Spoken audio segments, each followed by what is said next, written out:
Good morning. Thank you for joining us for this update on our local COVID-19 vaccination operations. Joining me today are City Council members that are here with me, and also the Director of Community Affairs, Dr. Charles Moreland. Throughout this COVID-19 pandemic, our team at the City of Jacksonville has proven time and time again that we're ready, that we're willing, and we're able to spring into action for the health and safety for our community. We demonstrated that back in March when within 7 days of declaring an emergency, we had a city-run COVID-19 testing location available to the public. And we're demonstrating that again today. That when we're given the supplies, we can mobilize quickly and efficiently. We received word that we are getting an allotment of vaccines only a few days ago, and we were able to put an efficient operation together within 48 hours. Today's announcement also demonstrates our commitment to making sure that those communities most at risk have access to this life-saving vaccine. By locating a site here in Northwest Jacksonville, we are leveraging the limited allotment we have in a way that has the biggest impact. Here, we are better able to reach sections of our community that are less likely to have reliable transportation, are at a higher risk for contracting COVID-19, and more likely to suffer severe symptoms. Tomorrow morning, the City of Jacksonville will open up the Clanzel T Community Center at 4575 Moncrief Road as a COVID-19 vaccination location for 2 days only. It's a limited supply. This Friday and Saturday, February 5th and 6th. We've received just enough doses of the Pfizer vaccine from the Florida Department of Health to administer first and second doses to 975 people, and we've chosen to quickly open a site in this community for this allotment. While we're happy to have received this allotment, we need more to truly mitigate risks and protect the health and safety of our community. I will continue to work with the state of Florida and the Biden administration to secure the vaccines that we need for this city. By state order, the vaccine is still limited to individuals 65 and older, first responders, and medical personnel. To help alleviate large crowds and promote social distancing, we have a protocol the public needs to follow to receive the vaccine at this location. If you were born January through June, please come on Friday. That will be the first 500 doses, born January for June. If your birthday is the months July through December, please come on Saturday. 475 doses are available that day. To ensure our elderly citizens do not have to wait in long lines, we will follow the same system we put in place at our 2 senior centers that serve as vaccine sites. We'll hand out vouchers and allow people to come back later that day, that same day, to receive the vaccine. Please bring a photo ID with you, and to save time, have a signed copy of screening consent form available from coj.net/COVID vaccine form. If you're unable to print it, we'll have them available on site. Those who receive their vaccine on Friday and Saturday will return to the same location 21 days later for the second dose. Patients will receive reminder phone calls the day before their scheduled second dose, directing them to report to the site where they received their first shot. Also learned this morning that the AME Ministers Alliance will be offering free transportation Friday and Saturday, and we will get those details will be distributed to the media after this press event. Thank you.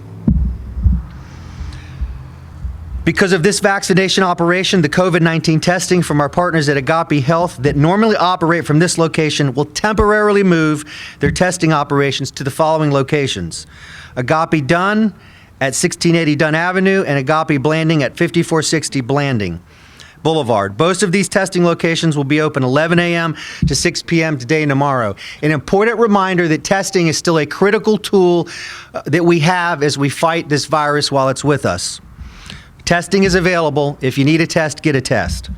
As I've said before, I'm proud of our team at the City of Jacksonville, demonstrating that when we are given the resources and opportunity, we're able to quickly and efficiently stand up operations to get this life-saving vaccine administered to the public. If and when vaccines become available, we will stand up additional sites in other areas of our community. We are well aware that all neighborhoods need access to this vaccine. As I've said before, we don't control the supply chain, but we've made it clear to those that do that we stand ready to jump to action when supplies are available, just as we're doing today. I'll remind people, it's not a time to relax. We got to take this seriously, practice personal responsibility with proper washing of hands, wearing of masks indoors when you can't practice social distancing. We're all in this together. Let's keep working towards a solution.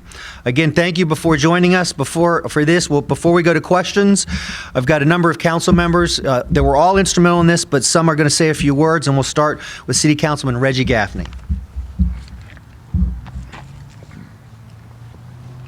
Thank you, Mayor. Let me tell you how we got here.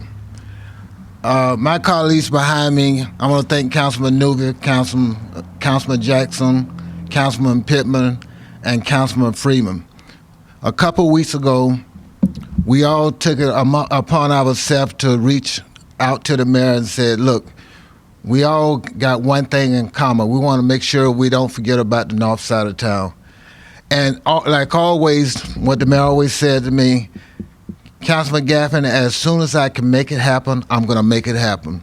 And so to the mayor and to Chief Marlin, who sometimes don't get a lot of credit, I want to thank both of y'all for hearing all our cries, because that's why we're here today. You got a mayor who's committed to make sure not just the west side, the south side, but also the north side get its share. And one thing I can assure you in closing, this is just a beginning, because he already told me, Councilman Gaffney, as soon as I get more, you guys tell me where some other locations. So with me and my colleagues behind going to make sure we tell him where other locations on the north side of town is needed. And so thank y'all for coming. And again, I want to thank this mayor for being committed to not just one side of Jacksonville, to the whole Jacksonville as a whole. So thank y'all. Before I introduce Councilperson Pittman, I just want to reiterate something that Councilman Gaffney just said, that I want to thank each of you for always making sure that your constituents' voices are heard in my office, in the executive branch. People need to know you're looking out for them and you're always advocating for them. So with that, Councilperson Pittman. Thank you. Good morning. First of all, Mayor, I just want to say thank you for making good on your promise, because sometimes we feel in 7, 8, 9, and 10 that the constituents feel like they're left off and left out. And this morning shows a commitment of why it's important. But what I would like to say to the constituents that live in the areas on the north side of town, we need you to show up, because we're bringing services that is essential, and we need you to be here for your first shot, and we need you to be here for your second shot. It's important that we protect our community, because we're in an area that we know where COVID is high and it's increasing. My big thing lately has been the large crowds.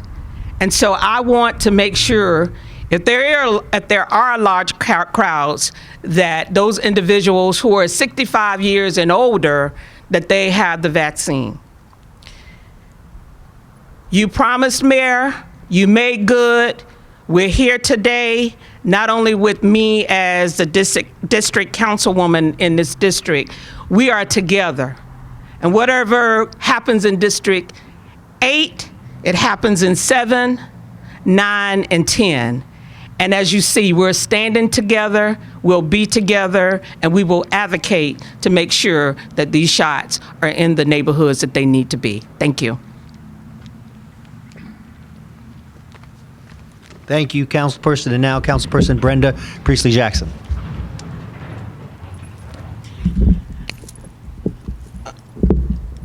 Thank you, Mr. Mayor. I want to take this opportunity to share that I think that what often gets lifted up in Jacksonville are our divisions and not our sense of community. And I want to say to the mayor, thank you for your collaborative spirit during the entire COVID-19 pandemic. And everybody needs to understand that these were not partisan issues, these were neighbors' issues. So starting in March, when COVID-19 pandemic was declared in the United States, the mayor has been open from testing locations to COVID cares funding for mortgage, rent, utility relief, to helping our neighbors with reemployment applications, and to whatever the needs were that arise. And so We know that we have about 14% of our neighbors in Jacksonville, 133,000 plus that are 65 or older. And we know that some of those neighbors are the most vulnerable, particularly those of color and those that are socioeconomically challenged. And so your ability to stand this location up right now and your further commitment to making certain wherever our neighbors are all over that we will have these types of services needs to be applauded.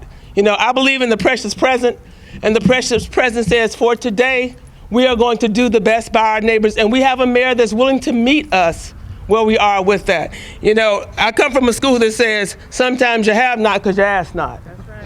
And so behind us, you see council members who ask, and the mayor, and I can say since I've been elected, I haven't gotten no's. You have to ask. You are judicious with your ask, but I haven't gotten no's. And so again, we are very encouraged by this opportunity to service our most vulnerable neighbors at this location. And I'm certain that the mayor is committed to rolling it out further as need be through all parts of Jacksonville. Thank you so much. And thank you, AME Ministerial Alliance, for providing, I'm a good AME, for providing transportation on Friday. Thank you. Priestley Jackson, once again, you stole my thunder because I'm a good AME too, and so thank the AME minister for, and actually the president of the alliance is actually my pastor, so I got one on you on that. First of all, I want to thank the mayor and his administration because I remember that's one of the conversations I had with him. Hey, we got to get into the African American community, and he promised me that. And just like Ms. Jackson said, he have never told me no. So anything I have asked for, he have delivered. So thank you once again, Mr. Mayor. Thank you, the citizens of Jacksonville. Thank you, everybody, for coming together to make Jacksonville a better place. Thank you, and God bless. All right, with that, we will take questions.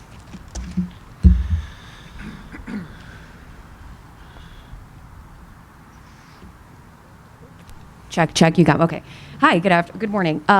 Mayor, how is the city going to make sure that people from outside of this community aren't coming here and taking up valuable spots for this valuable vaccine that's meant for this community?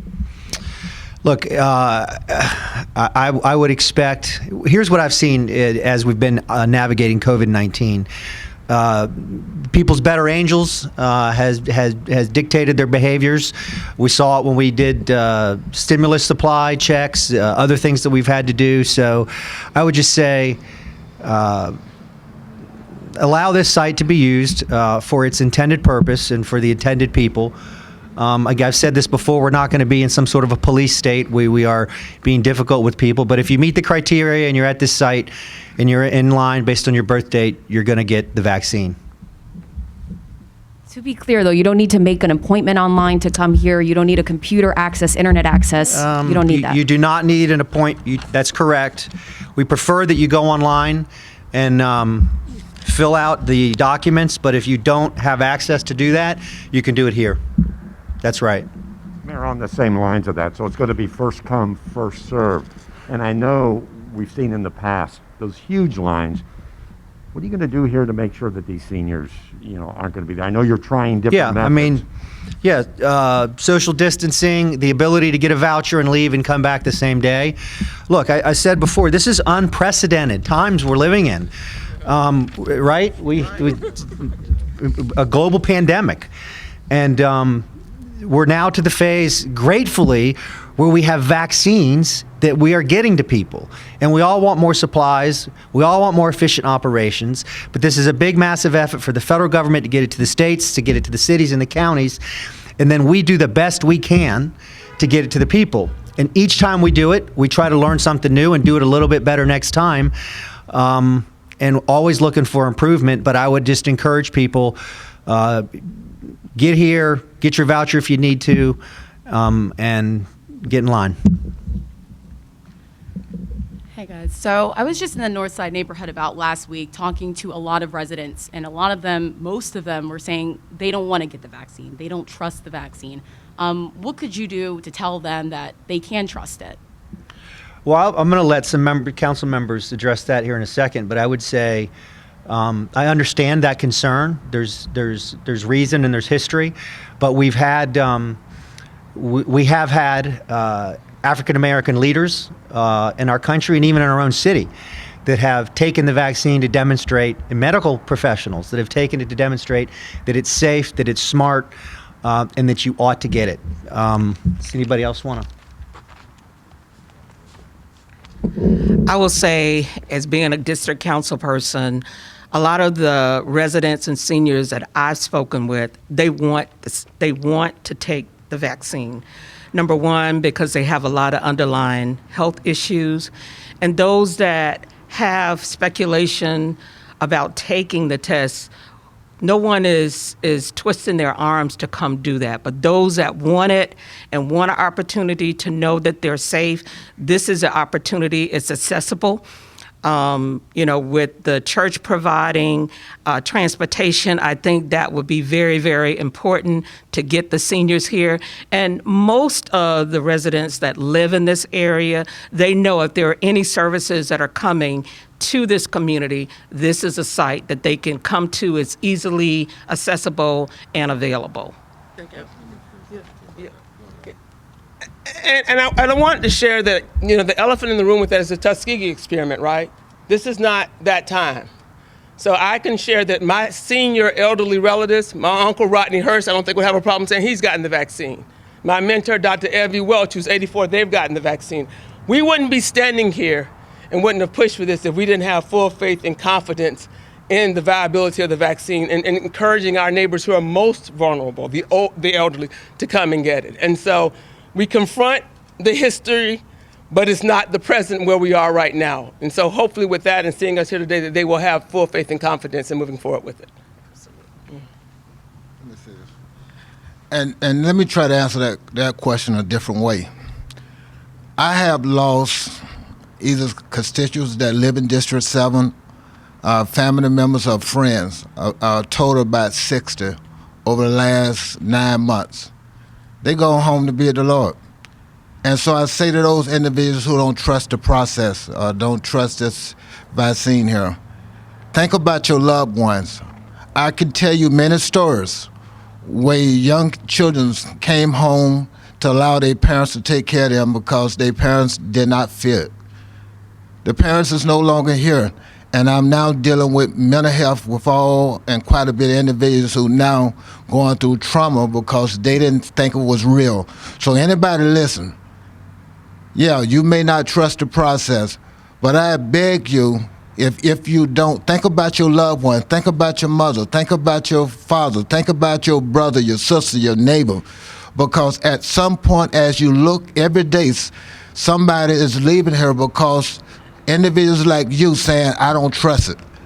I'd rather trust it than and save a life and not to trust it. So please, at this time, think about your loved ones and come out and take this shot, because this is life or death right here.